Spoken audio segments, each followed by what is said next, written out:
Jacksonville Jaguars fans, welcome into Duval Daily presented by GenJag.com. I'm Jordan Alugo. Thanks so much for being here Monday, October 20th. Your Jacksonville Jaguars completely embarrassed in London against the Rams.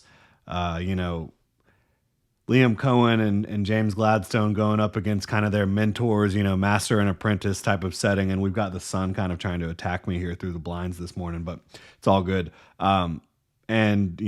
It looks like a big brother picking on a little brother. It was horrible to watch. Rewatched it.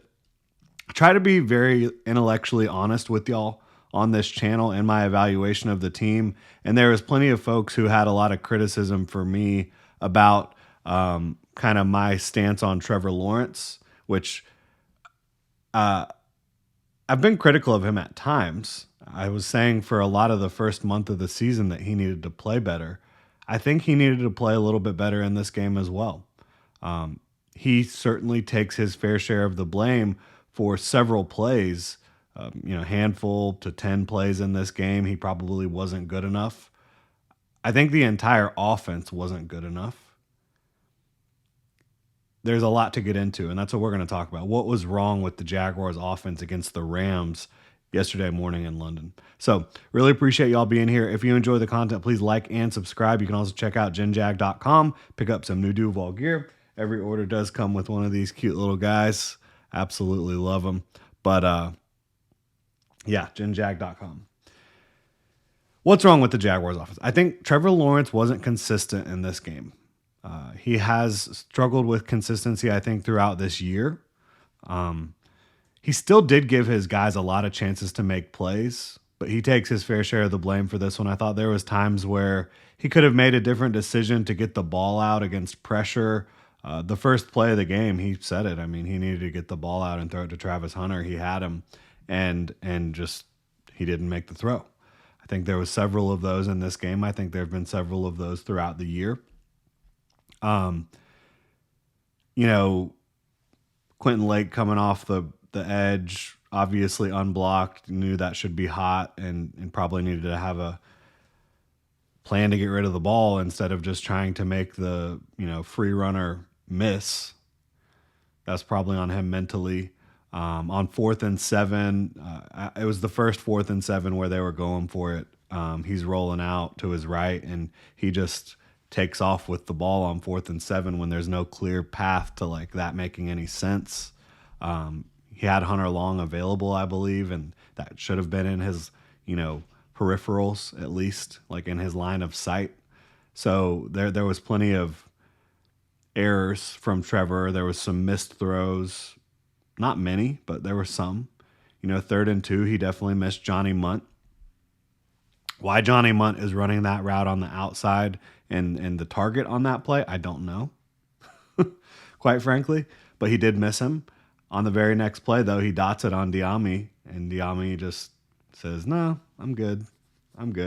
And there was way too much of the Jaguars receivers really, and this has been a problem all year, dropping the ball. Look, I'm not absolving Trevor Lawrence from his issues. We just talked about a bunch of them in this game. I think early in the game, he really struggled on first down. He was just not executing on first down. Then he would make a play and get you to a first, he would make a play on 3rd down or 4th down and a play that should keep the drive moving, but it just felt clunky, right? Felt like the feel and the kind of rhythm of the offense just wasn't there. And I do think Trevor Lawrence takes some blame in that. I think that right now, overall, Brian Thomas Jr. is a much bigger problem. I feel like he's unplayable almost a lot of times throughout this season. And is he playing through an injury? I don't know. Obviously, he had it looked like the shoulder thing going on at the end of the game. But can't go over the middle, can't go up and get a ball. I mean, this is supposed to be your wide receiver 1. That's not good enough either. It's not. I think they weren't trying to run the ball enough. And I know you can say, oh, well, 1 + 1 = 2. The Jaguars were down by a lot. They weren't down the whole game. They weren't running the ball very much early in the game. They need to get back to being able to run the ball. Absolutely. I think you can also talk about what's wrong with the Jaguars offense. I mean, the defense in the first half of games the last 2 weeks has been atrocious. So is the offense, but it's not like in this game. So a lot of times I will give the defense a little bit of a pass if the offense just isn't moving the ball and they're not possessing the ball and the defense is just constantly out there. That wasn't really the case in this game. The Jaguars offense was moving the ball throughout the first 2 drives. They didn't do much with it, right? First 3 drives really. But they were possessing it a little bit, and then they started moving the ball a lot. And to me, like, the defense just didn't play well enough either. And we'll talk about the defense later. But I think, the defense not forcing turnovers, the defense not playing well enough the last couple of weeks in the first half specifically has also been a problem for them. But yeah, BTJ not being able to catch the damn ball.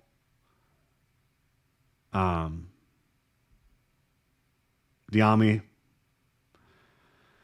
just not trying to catch the ball over the middle on 4th down. I mean, what the hell is that? I don't know. Parker Washington he's not good enough to be getting 10 targets a game. That's absurd in my opinion. But it's like, who do you throw the ball to? Well, Travis Hunter needed to get the ball more early and often. He absolutely did. He ended up with 14 targets, and 8 catches for 101 yards, touchdown, pass breakup, all that stuff. But he wasn't involved early and often enough on offense, and he wasn't even on the field on defense early in the game, which is still mind-boggling to me. So yeah, I think you have to prioritize Travis Hunter early in the game. You have to prioritize running the ball a little bit more early in the game. But even with that, even with the issues I kind of had with the coaching and the deployment of Travis, they still moved the ball. The coaching still gave the team opportunities to make plays. Trevor Lawrence missed some plays. The receivers missed a ton of plays. I mean, Trevor Lawrence, even for some of his struggles today, probably should have been about 30 for 40. He threw the ball 48 times. He threw it 48 times and they only ran it 19. And again, late in the game when you're down 28-0, whatever, like, yeah, I get you're not really running the ball much, but they weren't running the ball in the game early either enough. But Lawrence probably should have about 30 for 48 for almost 400 yards.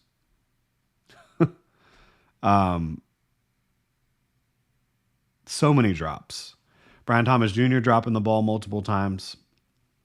Johnny Munt dropping the ball. Diami dropping the ball. Parker dropping the ball.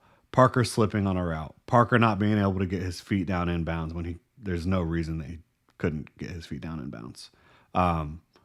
These things are, and then, the penalties are still just crazy, and I'm putting that on coaching at this point as well. This is an undisciplined football team. I think they might need to sit McCary down. He's so heavily penalized, seemingly like every game, not executing at a high level. I think he's been heavily penalized throughout his career. We kind of talked about that.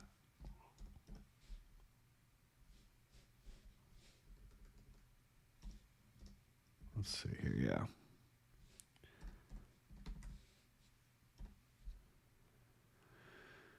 PFF wanting to run slow for me this morning. I don't know why. There he is. I don't know what the deal is here. But, yeah, okay, here we go. He is... Okay, I shouldn't say he's been heavily penalized throughout his career. He was heavily penalized last year in Baltimore. He had 14 penalties last year. I think he might be on track to be able to break that that number this year. He's been very heavily penalized for the Jags and just not been consistent enough. Maybe he just does need to be that, like, all, versatile, do it all type of backup. I don't know. But he hasn't been good enough. Lawrence wasn't good enough in this game for stretches. There was times where he was really dealing as well. So I think you have to look, and Liam Cohen said as much, you have to look at yourself as the coach and figure out what you're not doing right. I think you have to make trades. I think you have got to make a trade for a pass catcher, whether that's a tight end, a wide receiver, or both. I think you got to get somebody in here who can be a starter to go with Travis. I mean, Brian Thomas Jr. is just not executing right now at the catch point in any way, shape, or form. Again, even with Lawrence's struggles, he probably should have had almost 400 passing yards in this game. And I know people again say, oh, well, that's garbage time. It wasn't garbage time when they were down 14-0 and driving the ball consistently and then not finishing drives. And again, I'm not absolving Trevor Lawrence because at some of the end of those drives, he wasn't making good plays. On some of them, he was, right? 4th and 2, you had Diami and you hit him. 3rd and 2, Brian Thomas Jr. drop. And then kicking the 50-yard field goal when you're down 14-0 with a kicker who is struggling, that didn't make any sense to me. On 4th and 2. I thought that was a bad coaching decision overall. Nobody's been good enough the last couple weeks. So that's where we're at. Jaguars have a bye week. Got to beat the Raiders, get to 5-3, and try to get yourself back on track. I think the bye week probably does come at a good time. Opportunity for Liam Cohen and the staff and the front office to really try to evaluate things over the next few days without having to prepare for another opponent for a little bit here. I think they've got to make moves. I absolutely do. And yes, Trevor Lawrence needs to play better. Everybody involved on offense needs to play better, quite frankly. Almost everybody. There might be a couple exceptions there. I mean, I think Travis is doing a pretty good job. Etienne and Hunter and Bashal. LeQuint Allen, he early in the game, he rocked Jared Verse.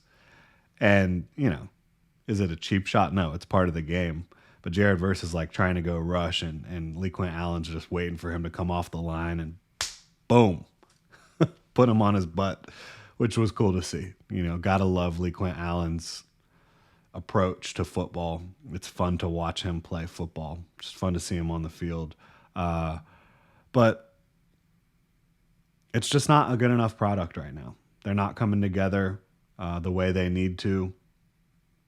It looks like 2 of your top 3 receivers are scared to make money over the field, middle of the field. You see receivers catching passes over the middle of the field, every game. Every game you see receivers trying to catch passes over the middle of the field and catching them. And Diami won't do it. BTJ won't do it. Parker will try, but he couldn't do it a couple times in this one. So it's rough right now. There's no doubt about it. One thing I will say, right, if you're on the boat where you're like, you want to get rid of Trevor, everyone's entitled to their opinion. I don't think that there is a legitimate way for the Jaguars to do that right now.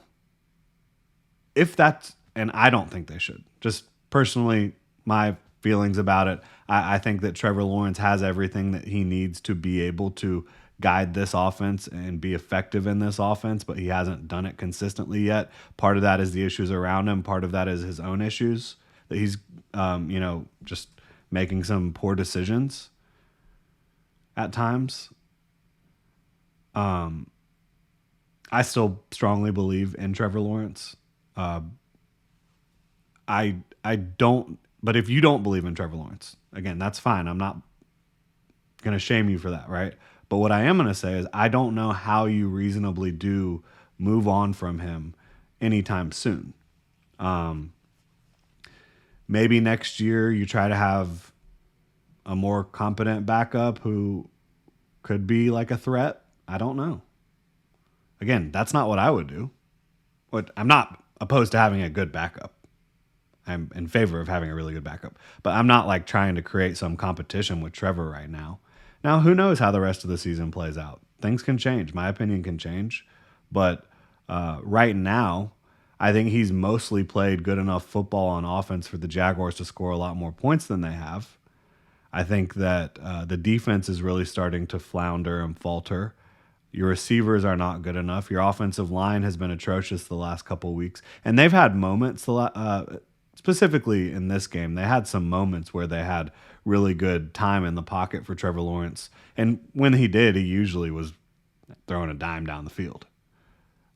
So that's true, but there was also a lot of times where he didn't have any time, or he had to make somebody miss really quickly. Yeah, I think that the Jaguars need to think about what they can do on the offensive line to improve that group, both in the run game and in pass pro right now, because they're not playing good ball. I think they need to focus on running the ball a little bit more than they are. I think that they need to make a trade or two. And that's, dependent on what they really want to do this year. Do they believe that they can compete at the highest level and win this division? I mean, they're back, and the Colts they're not going anywhere. They're playing damn good football. Credit to the Colts. They look for real. The Jags are 4-3. Texans got a game tonight, trying to get back in the race here for the wild card. I don't know. I don't know if the they've got they're leaving me speechless right now. Basically, they've got to figure it out. And look, objectively, if you just looked at the season before and kind of 1,000-foot view, bird's eye view, you're 4-3 after facing the Texans, the 49ers, the Chiefs, the Seahawks, the Rams. Objectively, you'd be like, okay, 4-3, they're in a decent spot, but it doesn't feel like it anymore. It really doesn't. And the Texans, are 2-3. They have an opportunity tonight against Seattle, and if Houston beats Seattle, then you're like, geez, what's the deal here? But that'll definitely be one to keep an eye on. Jags, bottom line, they got to go into this bye week. They got to figure things out. They got to make big decisions, and not be afraid to make big changes if they need to, if they feel that they need to. That's where I'm at. Really appreciate y'all being here. And just to clarify on the Trevor, I don't know how they move him. The reason I say that is because right now, I think who would be in the business of trading for a Trevor Lawrence right now with his contract? And again, I don't think the Jaguars should trade Trevor. I want to make that very clear. But if you are in that camp and you're trying to think about that and you're trying to be realistic about that, who is in the market trading for Trevor Lawrence right now?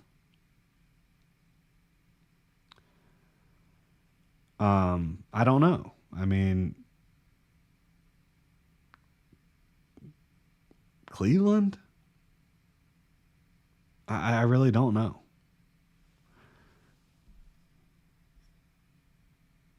It's a tough sell with the contract and with just like, do you really want to make a trade for a quarterback right now if you're pretty much out of it already? I don't know.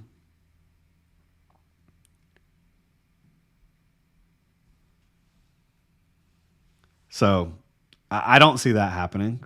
I don't think that that's like a viable thing that the Jaguars should be looking into doing. I think Trevor Lawrence has shown enough throughout his career that you're going to, be confident in moving forward with him. Now you need to work on some things. You need to fix some issues that are popping up. But there's also this, we've talked about the moving of the goalpost for Trevor Lawrence. Let's say the drops got cut in half in this game. It's really, you're looking at it probably pretty differently. And that's just the way it is.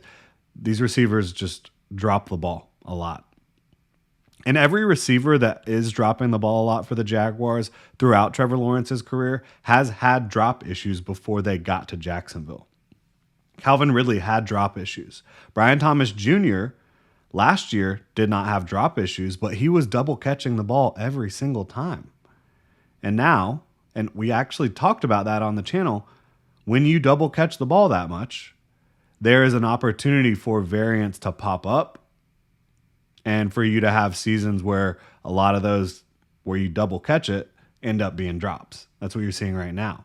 And he did have some drop issues in college, not his final year really, but the year before that, he dropped the ball a lot. De'Ami Brown has had drop issues throughout his career. You're seeing that some. Seeing business decisions being made. Travis Hunter has had no issues dropping the ball in his career, and he's pretty much been money when there's an accurate ball that's in a position for him to really go get it or attack it or catch it. So I think they've got to get more guys that just have reliable hands. Point blank. Really appreciate y'all being here. If you enjoy the content, please like and subscribe. Y'all have a good one.